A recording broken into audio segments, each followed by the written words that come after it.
Sean todos bienvenidos a nuestra exposición. Antes de iniciar, hablaremos sobre Karl Marx, que fue un filósofo, economista, sociólogo, periodista y militante comunista alemán de origen judío.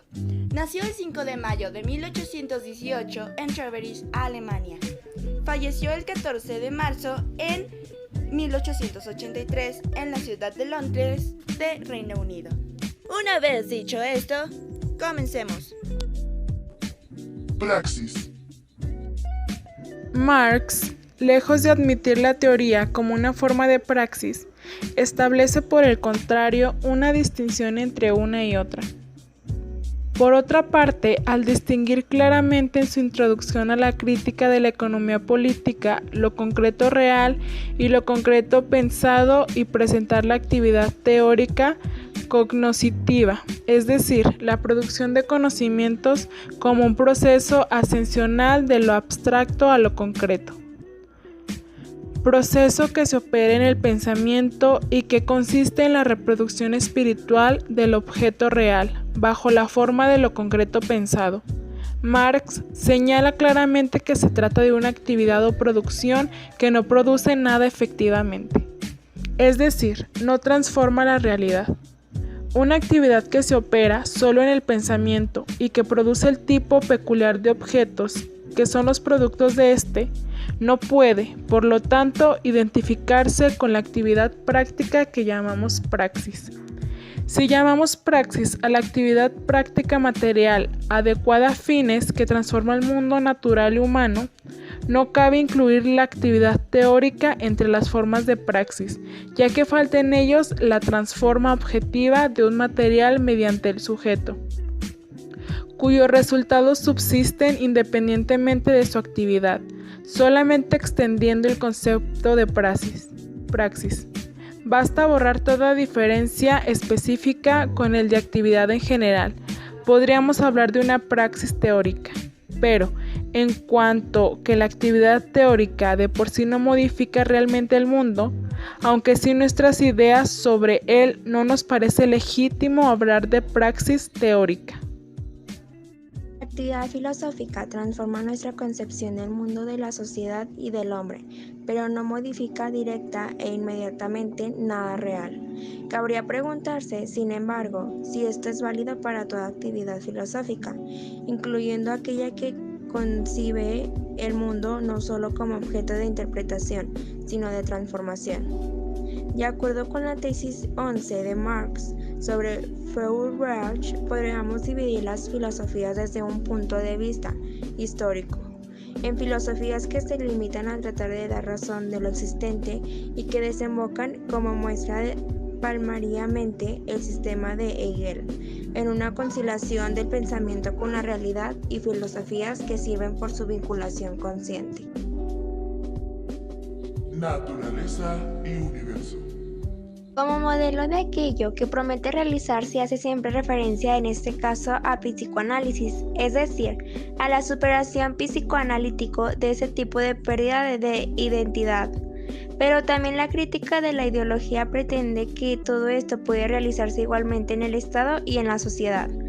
Desde luego, el modelo de psicoanálisis no llega tan lejos como pretende la crítica de la ideología. El modelo del psicoanálisis apunta al restablecimiento de lo que ha sido perturbado en una sociedad existente y vinculada comunicativamente. Esto se muestra en el hecho de lo que psicoanálisis presupone la intelección de la enfermedad por parte del paciente.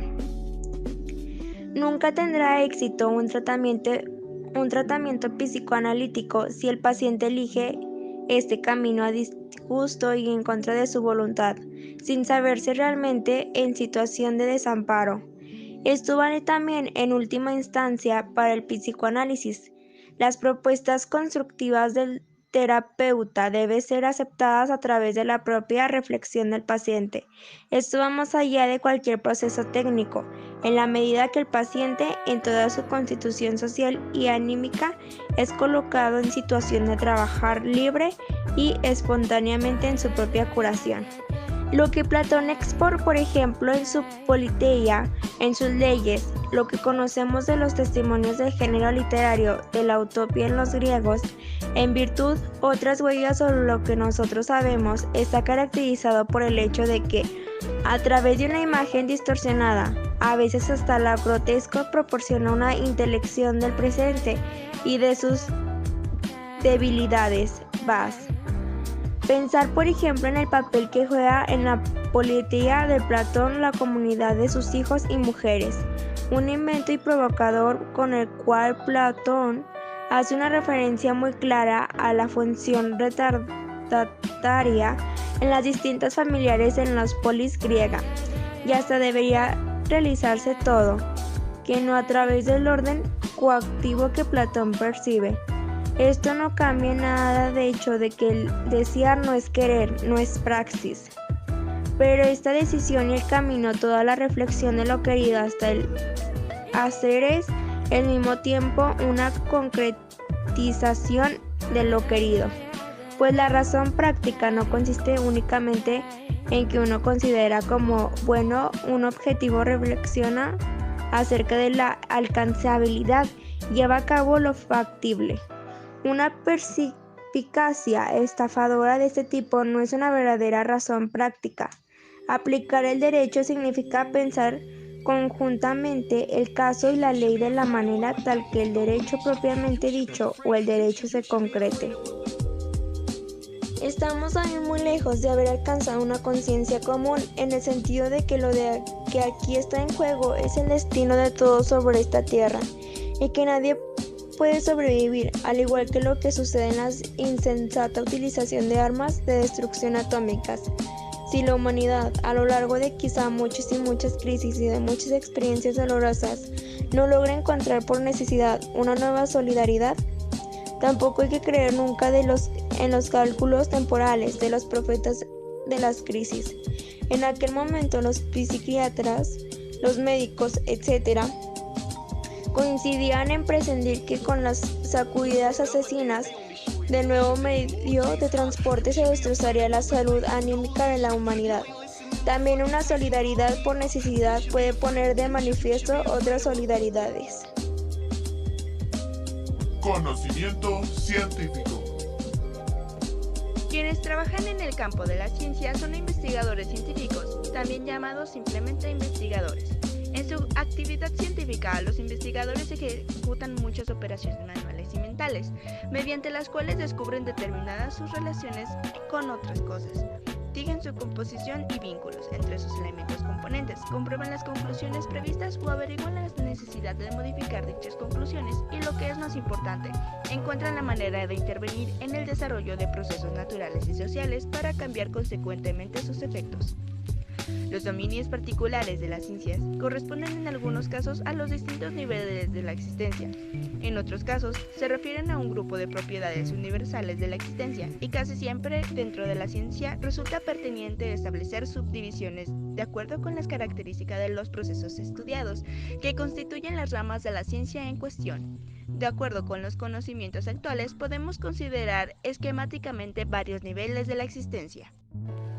Los niveles de la existencia se encuentran acotados dimensionalmente, de una manera bastante precisa, la cual quiere decir que dentro de cada rango de dimensiones especiales existe una clase de proceso cuyo comportamiento está gobernado por un grupo determinado de leyes.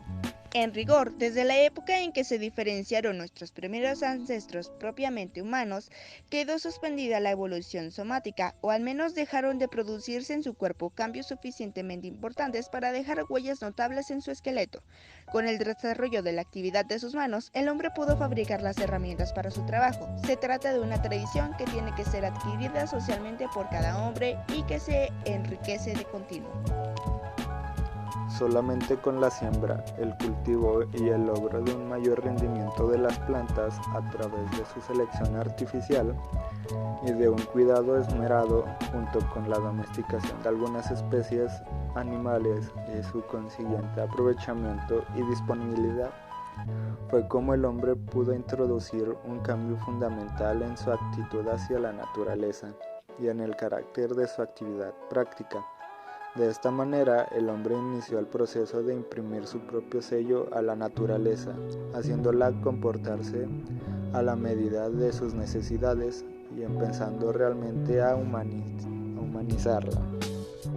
En cambio, el estudio de la sociedad en todas las formas y aspectos de su organización y su desarrollo, lo mismo de las diversas actividades que el hombre realiza y de los productos resultantes de estas actividades, junto con la historia de la propia sociedad en sus múltiples aspectos, constituye el dominio de las ciencias sociales.